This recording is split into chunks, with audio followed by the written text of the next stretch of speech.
behalf of my wife and I,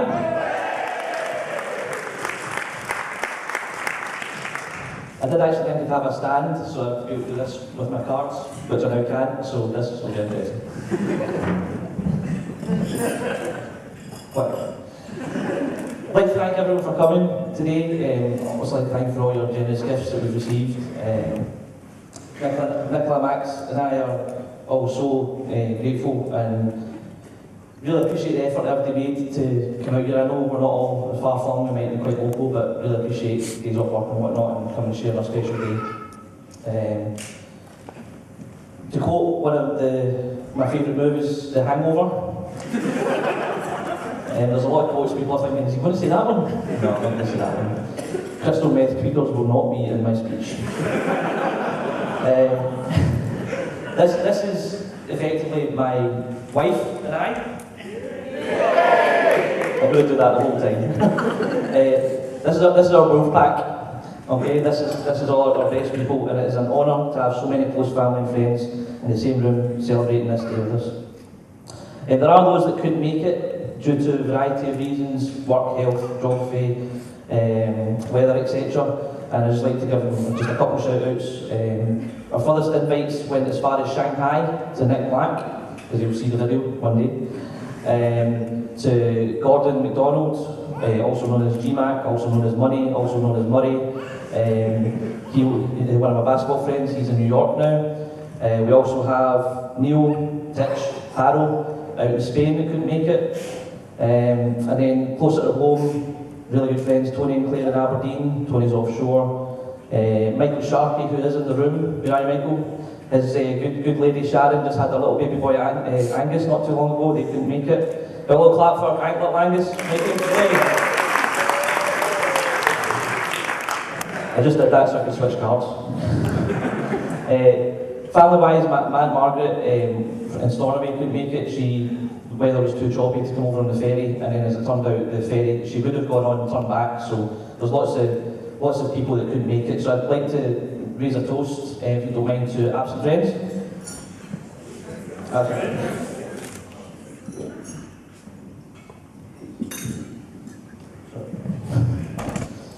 I've been given a lot of advice over the past few months, as it is since we set the date, because we've done this quite quickly, as I'm sure you're all aware, especially the people that got invited about 2 days ago. Thanks, Jason, Rob. So lots of advice about marriage, weddings, and in particular this moment here. And the advice for my speech was to enjoy the moment, because all being well, I don't intend doing this again. So if you don't mind, indulge me in just a few seconds to just soak this up.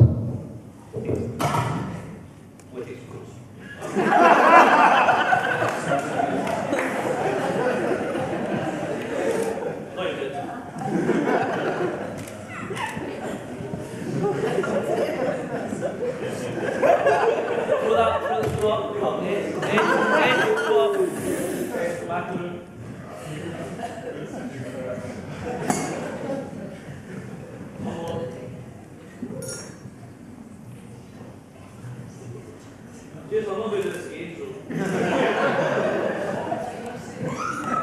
How do I break this one?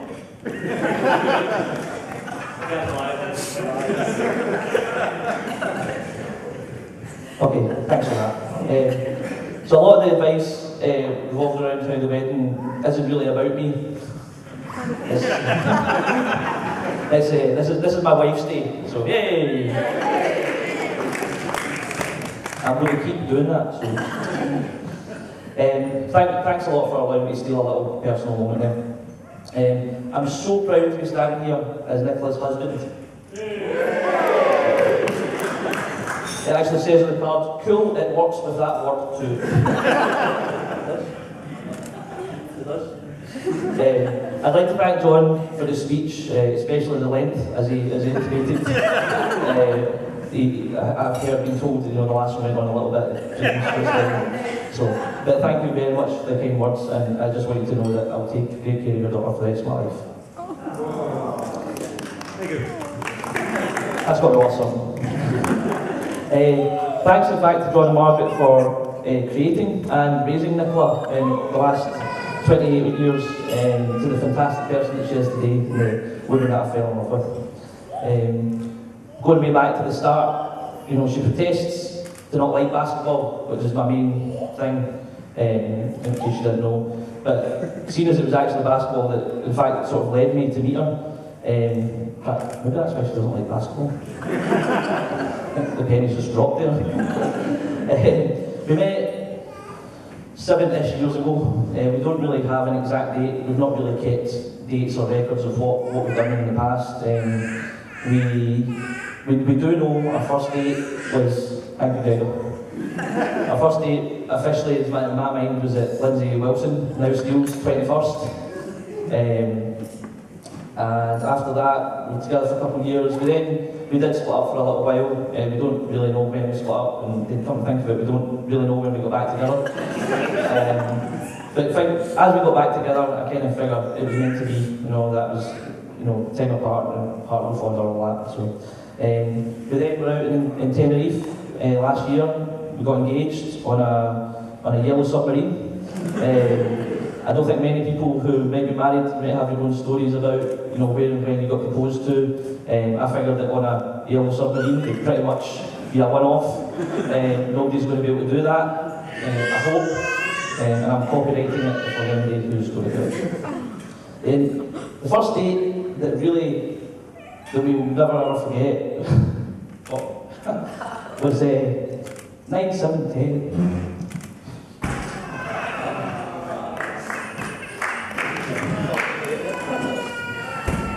Thanks, Greg. Maxwell's birthday, 9th of July last year. Absolutely just the best day of our lives, which hopefully today is going to match that. So, don't need to say much more about it.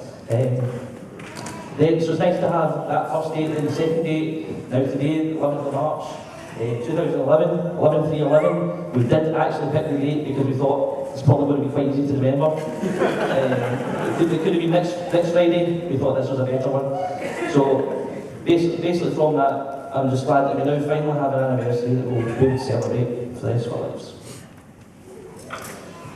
I'd like to make another toast, if you don't mind, and it is to my beautiful wife, Nicola.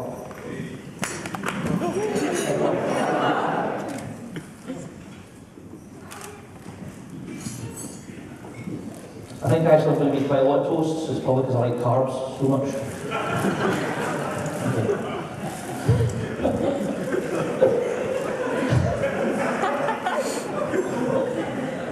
So before I finish my turn and hand over to my best man Billy, I'd like to thank everyone who helped organise the day. And a token of my wife and I's appreciation, wife? Don't forget. We'd like to hand out a few gifts, okay? So we've got, can you get Judith has hers, so she's wearing it, excellent, so Jane's got a gift. Judith, I am an only child, and now it's very nice to have a sister, albeit in the home, so that's lovely.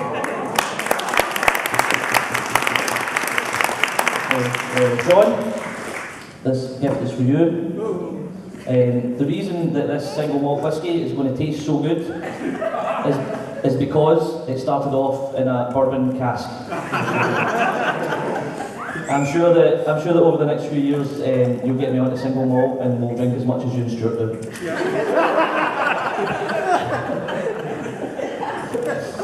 Thank you. Very, very simply to Billy, he's getting his gift later on, he was all about it. My best.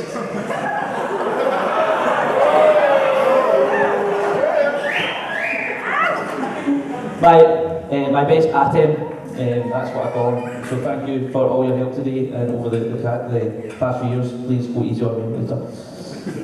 I'd like to thank the mums, Margaret and Marjorie, my mum.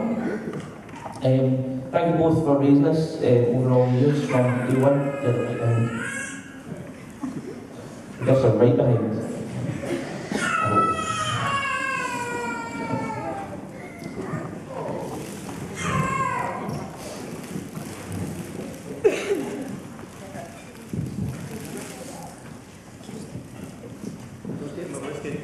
I hope. So thank you very, very much for all your love and support over the years. We love you both very much.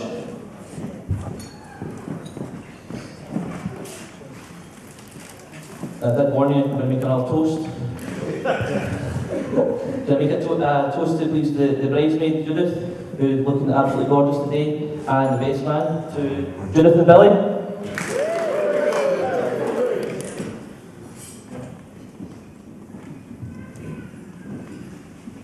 We've also got a gift for, as it's written here, honest, for Helen for making the cake for us. So thank you very much, Helen.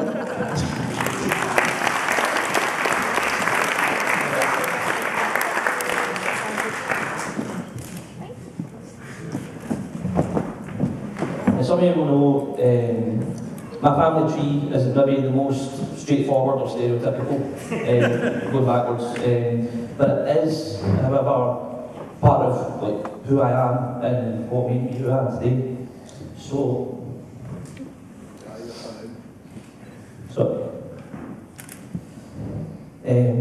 doesn't sound quite so good now, but I like who I am today.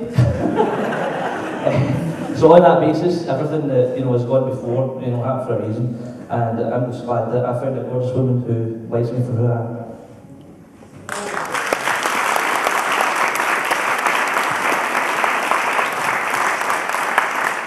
So I do not have another toast. But in all seriousness, I'd like to toast all of our parents, because without them, we wouldn't be who we are. So to parents.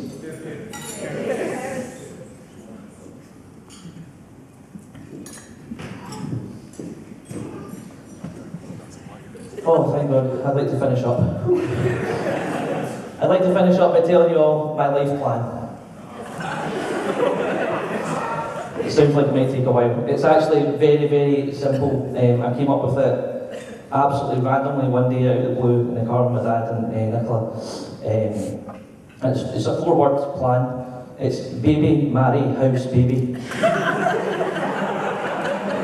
No pressure then. That is all being well.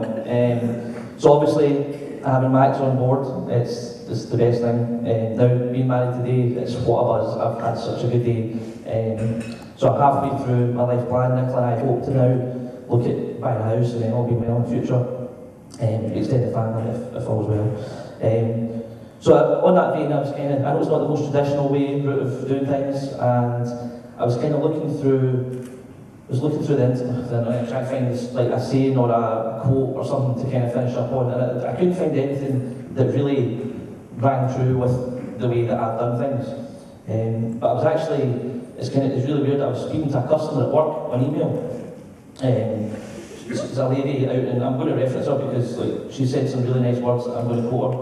Her name is, better say it right, she's out in Monaco. Her name is Sylvia Insalaco Zampieri. And I was basically saying to her that I was getting married and I put out of office on and whatnot, and had a little bit of a joke back with her, and she just said that when I mentioned that I had the baby first and then get married, not the most traditional. She said, "It does not matter the way you do it. The most important is to be happy. Then be happy as much as possible." Very simple, but I love it. So that's me for today. I hope to share lots and lots of drinks with you later on. They got the Woodford in specially, guys, so get to the bar, drink the Woodford. I'd now like to hand you over to my best man. Please laugh at his jokes. I am sure they're all fictional. Thank you very much.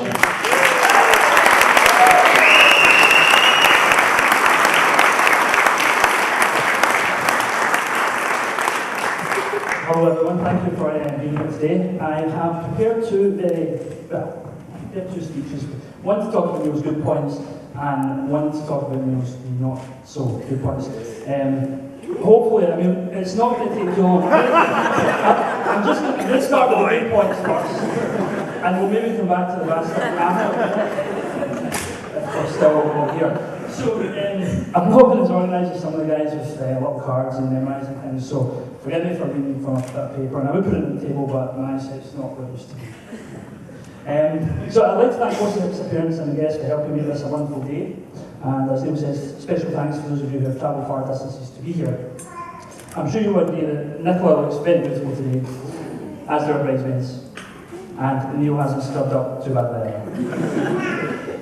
Even though I helped him. Neil and Nick first met, as Neil said, through mutual friends and had their first official date when they attended Lindsay Wilson's 21st. Since then, they've gone from strength to strength, and it's no surprise to me that we're all here today to celebrate their marriage. What can you say about a man who has come from humble beginnings and is now quickly rising to the very top of his profession, based solely on intelligence, grit, and the willpower to push on when others might fail? A man who is beginning to distinguish himself amongst his peers, and where none can say a bad word against him. Well, that's enough about the best man. I'm here to talk about Neil today. So how did Neil and I meet? Well, we initially became friends after an incident involving extreme violence. No, it didn't involve the last sausage roll at buffet. I'm actually talking about a school play Neil and I were part of during our years at Hill Park Secondary. Neil was playing the part of a member of the McTavish family who just happened to be a Celtic fan. Apologies for lowering the tone. My character was courting the McTavish daughter, and I turn up to pick her up for a date wearing a Rangers top. Neil's character flies into a rage at my blue allegiance and proceeds to throw me off the stage, which was about 5 foot high. Those were some painful rehearsals, but with hindsight, the pain was worth it, otherwise I probably wouldn't be standing here today as Neil's best man, and I've been looking after him ever since. I can honestly say in all the years I've known him, no one has ever questioned Neil's intelligence. In fact, I've never heard anyone even mention it. However, I think we'd all agree that proposing to Nicola was certainly one of the brightest ideas he's ever had. But then again, he always has been and always will be one of the luckiest guys I know. Now, the first job I got Neil was while we were working in Safeway. Though some people now know as Morrison's, which shows how old we are. I worked in the Shaw store, and even though they had stores in the West End when Neil lived at the time, he thought it might be a better idea to travel across the city and work part-time in my store. Thank you. So this day, I'd like to think it's because he wanted to work beside his friend, but in reality I know it's because he couldn't really bother filling out the form to apply for a job in his own store. He temporarily worked in stock management. I say temporarily because it wasn't long before he missed a full end of fresh salmon, which had to be spoiled, closely followed by his reputation contract. I then moved on to Paterson and joined the exciting world of freight forwarding, working for a company called Giant Hillebrand. Sure enough, I soon secured Neil a job there as well, and we will once more. Neil specialised in making perfectly symmetrical folders, colour-coordinated files, following us at his desk, and rewriting my customer guides to include more of his OCD tendencies. He appeared to have learned from Sam Gate though, as his career quickly progressed, and it wasn't long before he got itchy feet, which we later found out was just a case of meat sweats, and moved to DHL, then Damco, where he happily resides today, God bless them all. Of course, out with work, with the great times as well. If I were to stand here and tell you about them all, this speech would last for weeks, maybe even months, just depends how many times Neil fell asleep. I could talk about basketball, which, as we know, is one of Neil's greatest passions, but it's a part of his life I've never really been involved in. Sure, I've wanted to watch the odd game he's played in or been coach of. I think one of his big games was even on telly. End joke there. But I'd be too busy trying to work out what he was actually wearing to follow what was happening on the court. I know, though, that if he's even half as passionate about basketball, half as passionate. Let me start again, this is a very difficult part of the speech. No. Oh, just there. Yeah. I know, though, that if he's half as passionate about being a husband, then he'd be twice the husband he was a basketball player, and he's twice the basketball player half the people I know are husbands.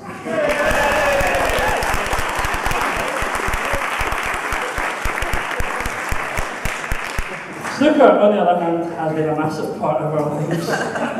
We've competed fiercely for years and fallen out even more, but all in the name of good fun. We started playing in the old Borough Club just down from Hill Park, but soon discovered Riley's on Victoria Road provided many great battles. As I'm sure you all know, Neil is one of those really annoying people.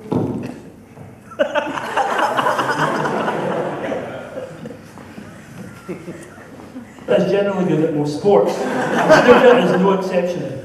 We perhaps took it a bit too far at times. Neil even used to carry about a little note he had written in his wallet, outlining the best strategy to get inside my head and beat me. I know, unbelievably sad. Well, folks, surprise, surprise. Deep from the recesses of Neil's dust-ridden wallet, that note is here with us today.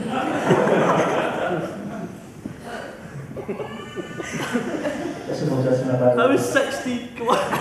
was 16, but he was doing it. There's no excuse.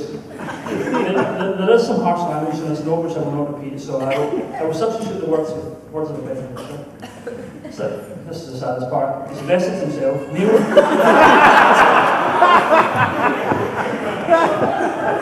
Now I know he later revealed he used to go away between frames and run to the toilet, lock himself in the cubicle and read this over and over again. He'd come back out and try and beat me. Which he invariably did, so I don't know.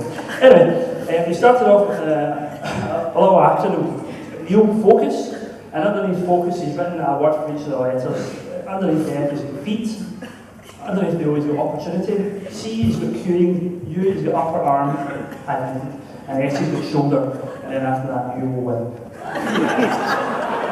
But then it goes on, and by the way, if you want to see this at any point throughout the year,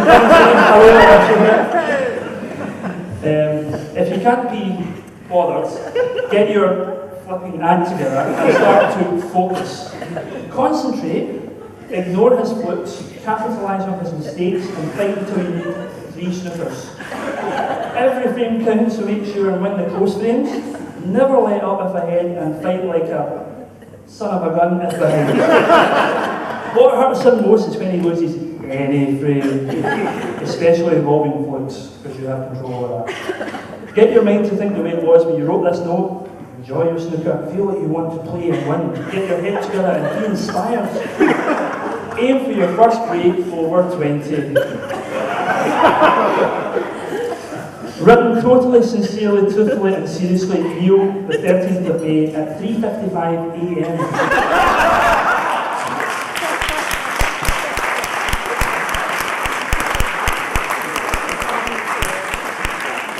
Folks, it came something from shock to me when I read that, or heard about its existence, because up to this point, Neil never knew this, but I also had a little note that I used to carry around on my wallet, and when Neil would go to the toilet, disappear for 5-10 minutes, I would take out my little note and just use it to try and get inside his head so I could beat him as well. It's quite similar in many respects. Let me just tell you what it sounds like.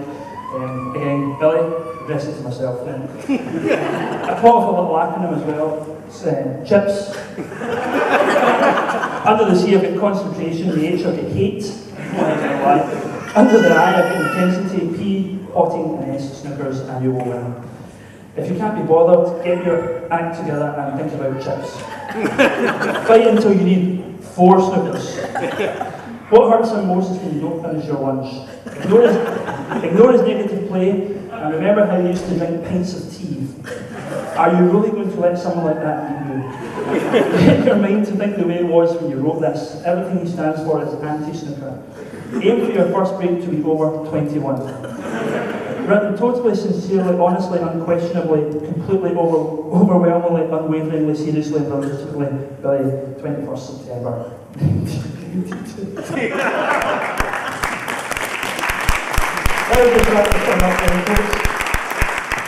Being friends isn't just about great times like today, it's about being there for one another when times aren't so great.